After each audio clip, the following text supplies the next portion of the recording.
인도불교 사상과 역사 33번째 강의입니다. 오늘은 지난 시간에 제가 간략히 소개드렸던 중관학이죠. 그러니까 중관학에서 구사하는 논리를 중관 논리라고 얘기할 수가 있는데요. 그러니까 쉽게 얘기하면 이제 공의 논리죠. 그러니까 뭐 색즉시공 공색색 아니면은 뭐 무안이비설신이 눈도 없고 귀도 없다 할 때 왜 없는지, 왜 색이 공한지 참 우리가 궁금할 수가 있는데 그것을 실제 인도 불교에서는 철저하게 그걸 다 논리적으로 설명을 한 이제 그런 논설을 많이 작성을 해왔습니다. 그래서 그 중에 하나가 이제 중론인데요.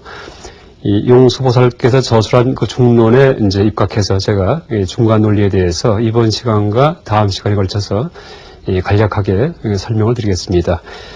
일단 이 중간 논리는 어쨌든 발생 동기는 이 부파불교 시대에 이제 불교에 대해서 잘못 이해한 그런 부파불교 논사들이, 그러니까 소승불교 논사들이죠. 이분들이 이 부처님의 교법에 대해서 집착을 해서 그것을 각각 제각각 나름대로 체계화시키다 보니까 여러 가지 모순이 발생하죠. 그래서 그런 모순의 발생 이유에 대해서 이제 상세히 설명을 해주고 또 이 교법에 대해서 집착하는 것은 부처님의 가르침의 근본 취지가 아니다 하는 점을 알려주기 위해서 중간 논리가 구성이 되었다라고 얘기할 수 있습니다. 일단 중간 논리는 지난 시간 말씀드렸듯이 열반의 논리, 혹은 해탈의 논리, 혹은 연기의 논리, 혹은 충동 논리다라고 얘기할 수가 있는데 이것을 조금 쉽게 현대적으로 풀어서 설명한다면은 반논리다라고 얘기할 수 있습니다. 반논리. 그래서 이 중간학을 반논리학이다라고 얘기할 수 있습니다. 이때 반자는 반대하다 할 때 반자죠.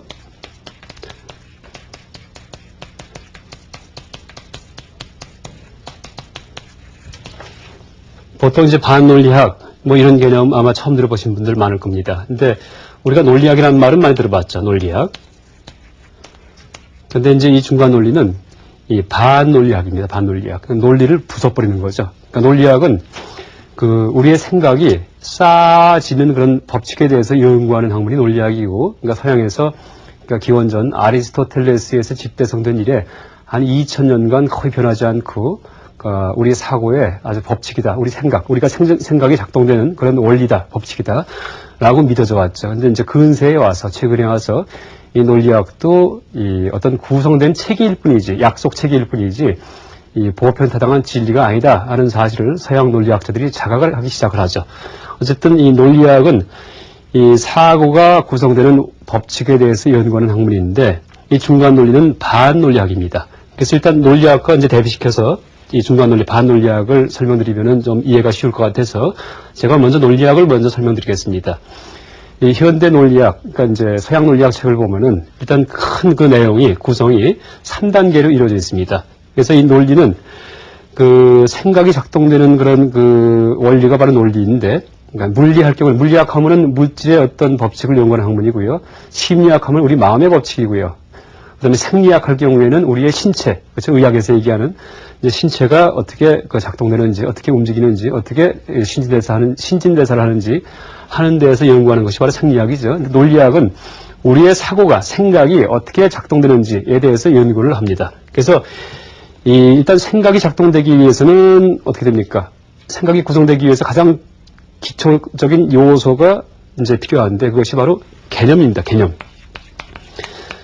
개념은 하나의 단어에 의해서 이루어져 있죠. 개념은 백목이다, 칠판이다, 지우개다, 사람이다, 나다, 너다, 세상이다, 삶, 죽음, 이게 다 개념이죠. 하나의 단어들이죠. 그러니까 국어사전에 단어가 수만 가지가 나오듯이 이 개념도 수만 가지가 있죠.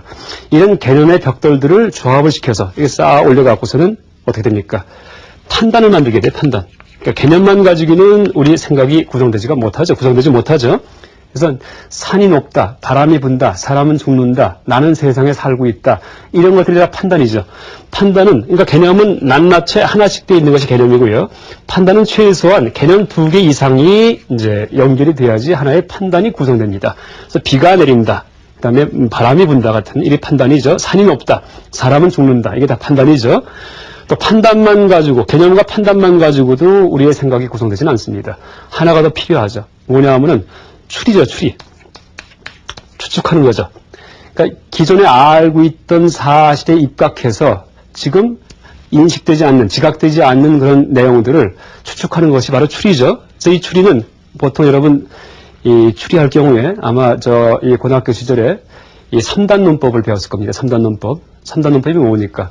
세 개의 판단에 의해서 이제 어떤 이 추론을 이제 구성하는 것이 바로 3단 논법이죠. 예를 들면은 모든 사람은 죽는다. 그렇죠? 모든 사람은 죽는다 하는 첫 번째 판단. 두 번째, 소크라테스는 사람이다 하는 두 번째 판단. 이 두 판단을 합할 경우에 우리가 무엇을 알게 됩니까? 소크라테스는 이제 소크라테스는 사람이다. 그 다음에 소크라테스는 죽는다 하는 그런 결론을 얻을 수가 있죠. 그러니까 모든 사람은 죽는다. 근데 소크라테스는 사람이다.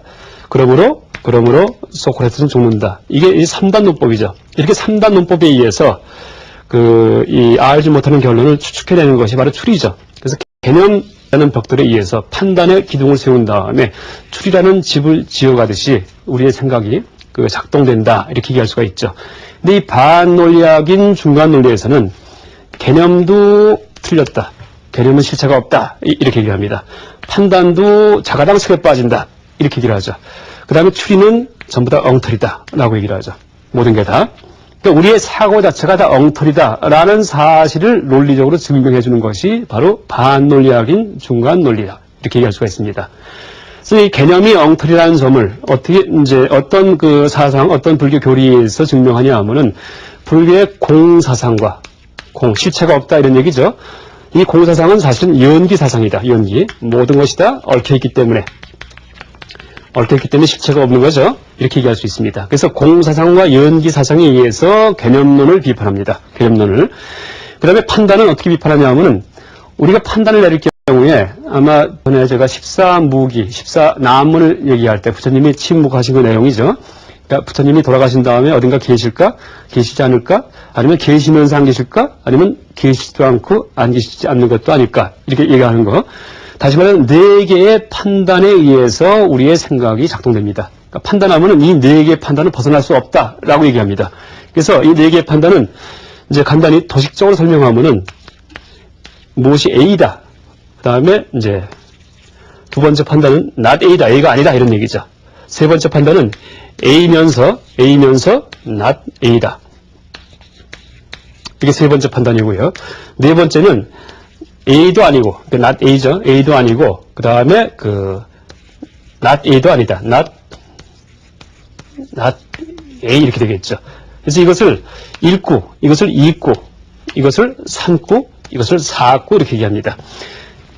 깨달은 분은 돌아가신 다음에 어딘가 계시다. 이거 not A는 계시지 않다. 세 번째는 계시면서 안 계시다. 네 번째는 계신 것도 아니고, 그러니까 계신 것도 아니고, 안 계신 것도 아니다. 이렇게 되죠. 세상은 상주한다. 상주하지 않다. 무상하다죠. 상주하면서 무상하다. 상주하는 것도 아니고 무상하지도 않다. 이것도 네 번째. 이제 네 개의 판단으로 이제 이루어질 수가 있겠죠. 그래서 이것을 이런 식의 네 개의 판단을 사구 분별이라고 얘기를 합니다. 우리가 개념을 조합을 해서 개념을 이제 합해서 어떤 판단을 만들 때는 이렇게 네 가지 방식을 벗어나지 못한다라고 얘기를 하죠. 그래서 이 판단을 비판할 때는 다시 말해 이 사구 분별을 비판함으로써 사구 부정에 의해서 판단을 비판합니다. 판단을. 그 다음에 이 추리를 비판할 경우에는, 그러니까 추리 비판하는 그런 방식은 어떤 추리를 내세울 경우에는 그것과 반대 결론이 나오는 동등한 타당성을 갖는 그런 추리를 또 내세워줍니다. 그래서 네 말이 맞다면은 이렇게 반대 말도 맞지 않느냐? 그러니까 네 말 틀렸다. 내 말도 버릴게. 이렇게 되죠. 그래서 이때 이제 이 추리를 비판하는 방식이 제가 지난 시간에 잠깐 소개드렸던 자띠논법 혹은 상논법 이렇게 얘기를 하는데요. 그러니까 이런 논법에 의해서 추리를 비판합니다. 그러니까 예를 들자면은 어떤 의사가 이게 이제 짜라카 쌍히타라고 이제 짜라카 쌍히타 3장 8절에 나오는 얘기인데 인도의 아유르베다라는 그런 인도 고대 의학 서적이 있었죠. 여기에 3장 8절에 보면은, 그러니까 짜라카 쌍히타가 상당히 두꺼운 책인데 그 일부에서 내과 의사가 갖춰야 될 논리학에 대해서 이제 잠깐 얘기하는 부분이 있는데 거기에서 이 자띠논법, 상논법의 원초적인 형태가 나옵니다. 그래서 이거는 이제 거기에서는 웃다라는 답파. 답변을 해서 파한다. 답파라고 이제 번역이 되는데, 이에 대해서 이제 소개를 하고 있는데, 어떤 예를 들고 있냐면은, 어떤 의사가 이제 평생 오랫동안 의학을 연구하다 보니까는 그 의학에 대해서 어떤 조망이 생겼어요. 그래서 어떤 질병이 있을 경우에 질병과 질병의 원인은 동질적이에요. 같아요. 그러니까 예를 들면은 몸이 오슬오슬 떨리는 느낌이 든 사람은 냉병에 걸린 거예요. 감기. 그죠? 감기 몸살이 든 사람. 막 춥죠? 그죠? 입을 막 뒤집어 쓰고. 추운 느낌이 드는 병은 그 원인은 추운 것 때문이다. 이렇게 얘기해요. 그래서 병은 병의 원인과 동질적이다. 마치 감기 몸살처럼 냉병처럼 이렇게 얘기를 해요. 이게 하나의 이제 추리를 통한 하나의 이제 구성된 사고죠. 그럴 때 이 다파, 자티논법에 의해서 그걸 비판할 때는 어떻게 비판하냐면은 반대 얘기를 해버려요. 어떤 병은 그 병의 원인과 이질적이다. 마치 동상과 같이 이렇게 얘기해요. 동상은 차갑기 때문에 동상이 들었죠. 추웠기 때문에 들었는데 동상 걸린 사람이 느끼는 느낌은 어떤 느낌입니까? 뜨거운 느낌이에요. 발이 막 불이 펄펄 타는 것 같아요. 발이. 그렇죠? 그래서 차가움 때문에 뜨거운 병인 거죠. 그렇죠? 동상일 경우에는. 그래서 반대되는 사례를 제시해 줌으로써 앞에서 병은 병의 원인과 동질적이다. 차가운 바람을 쐈을 때 몸살 걸리듯이 이렇게 이제 했던 그 얘기, 그 추리를 갖다가 비판하는 거죠. 그러니까 그 병은 병의 원인과 동질적이다라는 그런 그 어떤 추리를 통한 결론은 보편타당한 진리가 아니죠. 근데 그게 보편타당한 진리가 아니라는 점을 뭘로 증명했어요? 반대 결론이 나오는 추리. 그러니까 동상의 예를 들어갖고 이제 증명을 했죠. 그런데 그러면 병은 병의 원인과 이질적이다 이게 맞는 것도 아니에요. 자기가 내세운 이 추리도 버려버려요. 이게 자티논법이에요. 그러니까 상대가 어떤 추리를 내세우면은 반대 결론이 나오는 추리를 내세워갖고 너도 버리고 나도 버리게 하는 거예요. 이게 자띠죠. 어쨌든 이렇게 세 가지 방식에 의해서 개념과 판단과 추리를 비판하는 것이 바로 이제 중간 논리인데, 이렇게 중간 논리에 의해서 이제 우리가 구성한 그런 사고 전체를 다 비판하죠. 근데 물론 용수보살 당시에 이런 사고 비판의 목적은 우리의 보편적, 일반적 사고가 아니고 그 이전 시대에 아비달마 논사들이 이제 교학 체계를 만들 때 사용했던 그런 사고방식들, 이걸 논파하고 있죠. 그래서 이 중관학을 연구하는 것이 참 쉽지 않은 이유가 비판의 대상이 되는 것이 일상적 사고가 아니고 아주 현학적인 그런 교학이기 때문에, 그러니까 아비달마 논사들의 아주 고급 교리, 이걸 비판의 대상으로 삼아서 그걸 또 논파하기 때문에 우리가 중관학을 올바로 파악하기 위해서는 아비달마 교리에 대해서도 명확한 조망이 있어야지 되고, 그 다음에 중간 논리에 대해서도 명확히 익히고 있어야 되겠죠. 그래서 이제 양쪽 다 우리가 익히는 것이 쉽지 않기 때문에 중관학이 참 이제 어려웠고, 실제 이 우리나라 같은 경우는 그 신라 시대까지는 그 삼국시대, 고구려 신라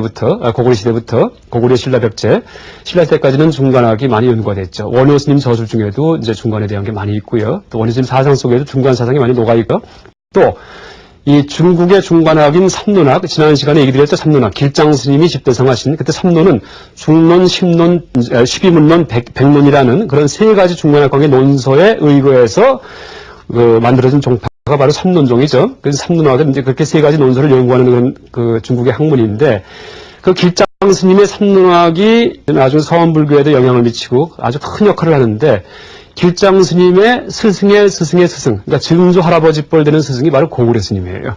그러니까 고구려에 승랑이라는 스님이 계셨는데, 그 요동성 사람이었다 이렇게 나오죠. 근데 이분이 아주 위대한 이제 중관학의 대성자죠. 그래서 이분은 저술은 없습니다. 근데 원래 이제 이 성인은 저술이 없다 얘기하죠. 성인은. 그러니까 성자는 저술하지 않습니다. 다만 그분의 말씀만 그 제자들이 기록을 해서 뭐 공자님이나 예수님이나 부처님도 마찬가지고요. 남겨놓는 것이지, 그 저술하지 않죠. 이 승랑도 사실 너무 위대했기 때문에 저술이 없던 게 아닌가라고 우리가 추측할 수가 있죠.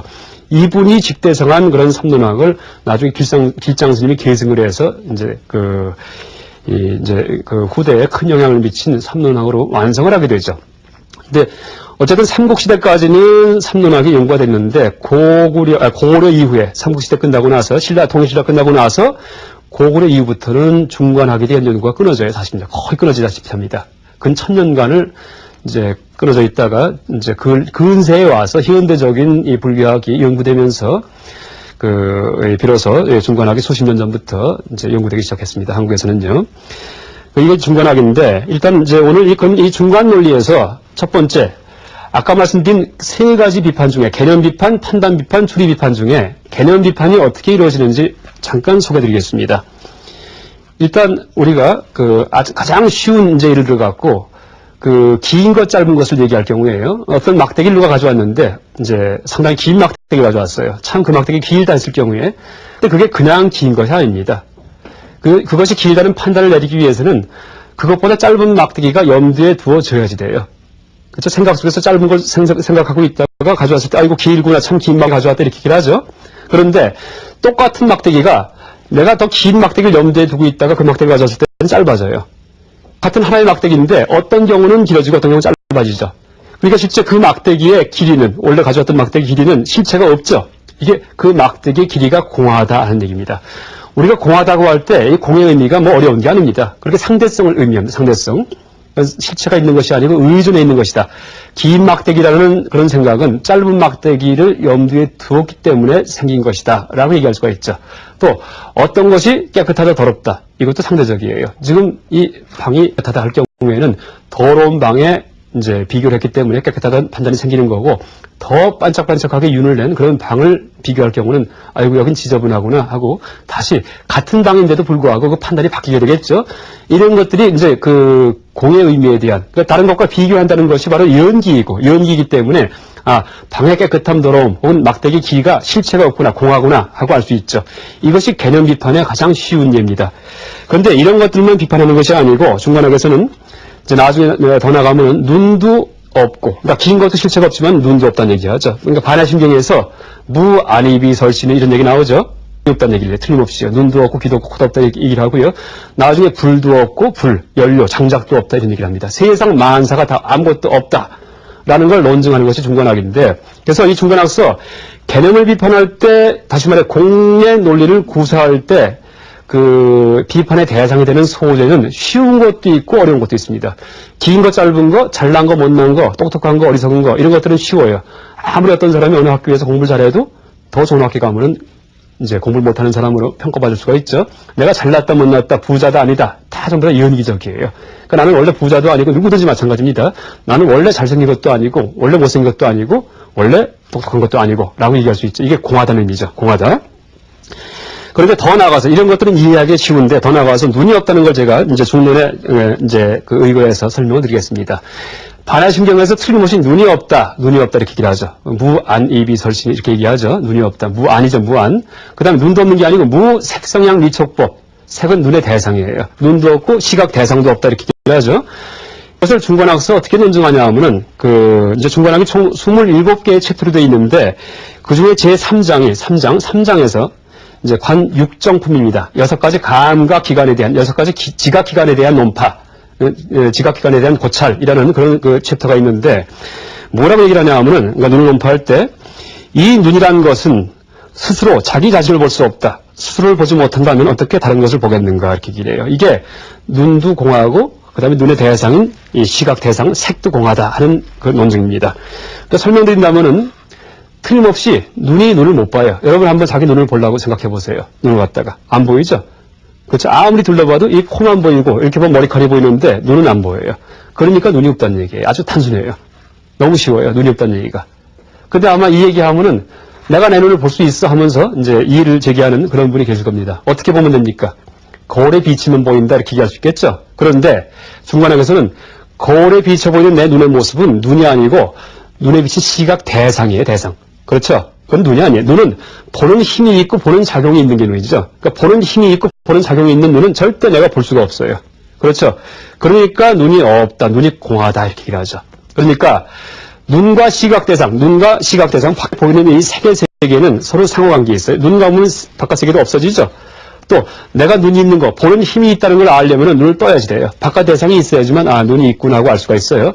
그러니까 맹인 같은 경우, 시각장애인 분들 같은 경우에는 실제 검은색이 무엇인지, 그러니까 태어날 때부터 흰색, 빨간색이 무엇인지 도저히 짐작을 할 수가 없다. 이렇게 이제 많이 들었습니다. 그렇듯이 이 대상, 색깔의 세계가 있기 때문에 눈이 있는 것을 알고, 눈이 있기 때문에 색깔의 세계가 있는 걸 아는 거죠. 상호 의존 관계죠. 아까 긴 것이 있기 때문에 짧은 것이 있듯이 똑같아요. 눈과 시각 대상, 그러니까 안근과 색경은 긴 것, 짧은 것처럼 연기적인 관계에 있습니다. 연기적인 관계에. 그래서 이렇게 서로 상호 맞물려 있죠. 긴 것이 없으면은 절대 짧다는 생각을 할 수가 없죠. 긴 것을 염두에 두지 않을 경우에는 어떤 낙대를 가져왔을 때 짧다기 때문에 말을 못해요, 절대요. 그렇죠? 짧다 할 경우에는 긴 걸 염두에 둬야지 돼요. 같이 발생해, 항상. 원래는 길지도 짧지도 않은 거예요. 그렇듯이 우리가 이렇게 무슨 사물을 바라본다고 생각할 경우에도 눈을 염두에 두니까 저건 대상이구나 이렇게 되는 거예요. 그런데 아까 말씀드렸듯이 눈이 눈을 볼 수 없다. 그래서 눈은 없다 이렇게 얘기를 했죠. 앞만 뒤져봐도 눈이 없어요. 눈이 없어요. 그렇죠. 주관적으로. 그러니까 어떻게 돼요? 한쪽이 없어지면은 거기에 의존한 반대쪽도 없어져요. 저것도 실제 나한테 눈에 비친 대상 세계다 하고 얘기를 하겠지만은 사실 세계도 아니에요, 사실은. 엄밀히 보면 색도공한 거예요. 그래서 무색성이랑 미척법. 눈이 있어야지 대상이 있는데 눈이 없으니까 대상도 없어요. 긴 것이 있어야지 짧은 것이 있는데 긴 것이 있으면 짧은 것이 없어지듯이 눈이 눈을 볼 수 없으니까 눈이 공하고 또 눈이 해체가 되니까 거기에 대응될 수가 없죠. 뭔가 있어야지 대응될 텐데. 그러니까 이 보이는 세상도 보이는 것이 아니다라고 얘기할 수가 있죠. 그 다음에 눈과 대상이 있어야지만 양자의 관계인 안식이 생길 수가 있어요. 안식. 그렇죠? 안근과 색형, 대상세계. 이 두 개의 관계가 바로 안식입니다. 안식. 그렇죠? 눈을 본다는 그런 의식 마음인데 양쪽이 다 해체가 되니까는 안식도 없죠. 그러니까 아무리 둘러봐도 보는 게 아니에요. 그러니까 봐도 보는 게 아니다라는 그런 명제가 옛날 큰 스님께서 말씀하신 이제 들어도 듣는 게 아니고 봐도 보는 게 아니다라는 명제가 나올 수 있는 거죠. 그래서 그 명제를 지금 중론에 입각해서 논리적으로 증명을 해봤습니다. 또 하나가 있는데요. 이제 물론 이 중론서는 총 450개 이상의 개송에 걸쳐서 온갖 개념들을 논파하고 있어요. 온갖 눈, 귀, 코 다 논파하고 있고요. 허공도 논파하고 있고, 허공도. 그다음 열반, 윤회, 열애, 아니면은 무슨 고진별도 사성제 모든 걸 다 논파하고 있는데 제가 짧은 시간이기 때문에 대표적인 건 몇 가지만 쉬운 것만 제가 이제 소개드린 겁니다. 또 하나가 이제 우리가 불이 있다. 헐헐 타는 불을 얘기합니다. 불을 갖다가. 그다음에 연료가 있다. 그죠? 연료, 장작 같은 거 이런 게 연료죠. 이런 생각을 하죠. 틀림없이 세상에 불이 있어요. 불이 있는데 중론서는 불도 없다, 불도 공하다 이렇게 얘기하죠. 연료도 없다. 왜냐하면 이것도 아주 명확해요. 그러니까 불교에서 부처님이든지 이 논사분들, 큰 스님들이 가르치신 그런 진리는 우리가 어떻게 하면 우리도 그 진리를 알 수가 있냐 하면은 있는 그대로 보면 돼요. 야타부탐, 초기불전서는 있는 그대로를 갖다 야타부탐 이렇게 얘기를 하는데 있는 그대로 곰곰이 그냥 가만히 보면은 아이고 그렇구나 하고 알게 돼요. 근데 이제 보세요. 불이 있는지 한번 보세요. 불만 왜 따로 혼자 존재하는 거 본 적이 있으세요? 불만. 연료 없이 불만 있는 거. 긴 것 없이 짧은 거 있는 게 볼 수 없었죠. 눈 없이는 대상이란 말 못 붙이죠. 그렇듯이 불만 타고 있는 거. 우리가 장작을 쌓아놓고서 야 불 붙이라 할 때 성냥불을 탁 해서 가져오죠. 그럴 때 불만 갖고 오는 거예요? 아니에요. 벌써 성냥이라는 어떻게 돼요? 연료가 개입이 돼야지 돼요. 성냥개비라는. 그러니까 항상 불은 연료의 계제가 돼서 불이 존재하지 불만 따로 헐헐 타는 건 없어요. 그런데 우리는 일상생활 속에서 장작은 연료이기만 하고 성냥불은 불이기만 하다 하는 착각을 하죠. 그래서 불을 가져와서 붙여라 이렇게 얘기를 하죠. 성냥불 말고 라이터를 켜서 가져와도 마찬가지예요. 라이터 불도 불만 있는 것 같지만 실제는 가스라는 연료가 있기 때문에 불길이 타오르는 거죠. 그러니까 어떻게 돼요? 불만 따로 있는 연료는 이 불은 없다는 얘기예요. 불만 따로 있는 경우는 항상 연료가 개입이 되죠. 대상이 있으니까 눈이 있고 눈이 있으니까 대상이 있듯이 긴 게 있으니까 짧은 게 있고 짧은 게 있으니까 긴 게 있듯이 연료가 있으니까 불이 있고 불이 있으니까 연료가 있는 거예요. 이게 바로 연기관계죠. 그러니까 불은 실체가 없어요. 불은 불이 따로 있는 게 없다는 얘기예요. 이게 불이 공하다라는 말의 의미입니다. 논증이고요. 그럼 반대로 연료는 따로 있겠다. 불은 없어도 뒷곁에 헛간에 장작을 쌓아놨으면 그건 연료 아니에요. 불은 안 붙어도 연료죠. 그렇게 생각하기 쉬운데 연료도 실체가 없다라고 얘기를 하는 것이 이제 바로 중론의 논리고요. 이런 것들이 전부 다 중론의 총 27개의 챕터, 품으로 되어 있는데 그 중에 제10품, 10장, 관연가연품이라는 게 있습니다. 연가연. 연은 연료. 연은 이제 불, 가연은 연료죠. 그러니까 연료와 불에 대한 관찰, 연료와 불에 대한 고찰이라는 그런 챕터가 있는데 거기에서 나오는 내용입니다. 그래서 장작을 이제 쌓아놓고서 이게 틀림없이 장작은 연료이기 때문에 불은 없어도, 불이 안 붙어도 장작은 있지 않냐, 연료는 있지 않냐 하고 얘기할 수가 있는데 그 장작일 경우에도 사실 불이 안 붙었을 경우에는 장작이라는 말을 못 붙여요, 사실은요. 그러니까 나중에 의상스님 법성계에서 얘기하듯이 무명무상설이 이름이 없는 거예요. 왜냐하면은 만약에 장작을 아무리 쌓아놨어도 집을 짓다가, 그죠? 소나무 통나무를 많이 쌓아놨는데 집을 짓다가 짓는 건축 재료가 모자랄 경우에는 그 장작을 가져와서 석가래 같은 거 만들게 되겠죠, 석가래. 그때는 뭐예요? 뒷곁에 쌓였던 장작은 장작이 아니고 이것은 건축 재료였어요, 사실은요. 그렇죠? 건축 재료였죠. 그 다음에 장작이 잔뜩 있었는데 동네에서 막 싸움이 일어났어요. 그럴 때 어떻게 할 거예요? 막 보다가 무기를 들고 나가는데 장작을 들고서 막 무기를 쓸 수가 있죠. 몽둥이 같이. 그때는 어떻게 돼요? 무기가 돼요. 그러니까 실제는 이 뒷곁에 헛간에 쌓여있는 나무 토막도 원래 장작이 아니에요. 뭐든지 다 될 수가 있어요. 일직일체예요, 사실은요. 장작 하나가 일체가 다 될 수가 있어요. 그런데 그럼 언제 장작이 되느냐? 언제 연료가 되느냐? 불이 붙어야지만 비로소 아이고 이게 연료구나 얘기할 수가 있어요. 불이 붙어야지만. 그러니까 이 불도 실체가 없고 장작도 실제 실체가 없죠. 왜 따로 존재하지 않는다. 무자성하다 이렇게 얘기하는 거죠. 이것이 이런 식의 이제 논리가 이제 이 공하다 연기에 의해서 공을 다시 말해서 하나의 개념, 하나의 단어를 논파하는 이제 그런 중간 논리다라고 이제 제가 소개할 수 있습니다. 그리고 이것은 이제 어려운 것도 있고 쉬운 것도 있기 때문에 처음에는 쉬운 것부터 논파해 가다가 나중에는 삶도 없고 죽음도 없다. 삶과 죽음도 똑같아요. 긴 것 짧은 것처럼 서로 의존된 개념이에요. 죽음이 없으면 우리 이 삶에 대해서 삶이라는 말을 할 수가 없어요. 그렇죠? 죽음을 염두에 두니까 아이고 나는 살아있구나 하는 생각하는 거예요. 또 죽음도 마찬가지예요. 내가 살아있다고 착각하지 않을 경우에는 죽음이 있다는 착각을 할 수가 없어요. 그러니까 삶과 죽음도 긴 것 짧은 것처럼 서로 의존 관계에 있는 개념이에요. 그러니까 실제는 원래 엄밀히 보면은 긴 것 짧은 게 원래 없었듯이 눈도 대성도 없었듯이 장작도 연료도 원래 실체가 없었듯이 삶도 죽음도 원래 실체가 없죠. 그렇죠? 그러니까 삶 죽음도 우리가 이제 사회에서 태어나서 자라나면서 배운 그런 개념일 뿐이에요. 개념. 그래서 사회의 어떤 인생관 세계관의 최면에 빠져서 만든 개념일 뿐이지 원래는 삶도 없고 죽음도 없죠. 이런 식의 낱낱의 개념을 논파하는 논리는 공사상과 연기사상에 의해서 이루어지고 있죠. 이것이 이제 중간 논리고요. 그러니까 다음 시간에 오늘 그 강의에 이어서 중간 논리에 대해서 또 남은 부분을 조금 더 설명드리겠습니다. 이상 오늘 강의를 마치겠습니다. 감사합니다.